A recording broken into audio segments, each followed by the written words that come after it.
Itinuturo ng Gabriela Party List ang Administrasyong Duterte sa patuloy na pagkalat ng mga sexist na pahayag at biro ng ilang kandidato.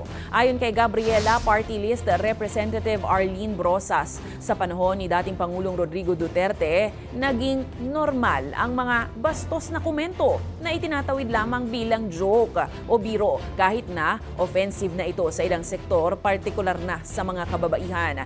Anya, wala ring nakitang aksyon dito si Duterte noong namumuno siya sa bansa. Giit pa ni Brosas, dapat hindi palampasin ang ganitong mga pahayag, lalo na't may mga umiiral na batas laban sa sexism. Di ng Gabriela, walang puwang ang misogyny, sexism sa politika, biro man ito o hindi.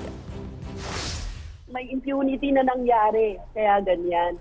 So ngayon, down the line, kahit yung iba hanggang ngayon, prominente pa rin na parang kapag nag-joke ka ng ganyan, ay, it will pass. Hindi dapat gano'n, ano? Kasi meron nga tayong in place na mga laws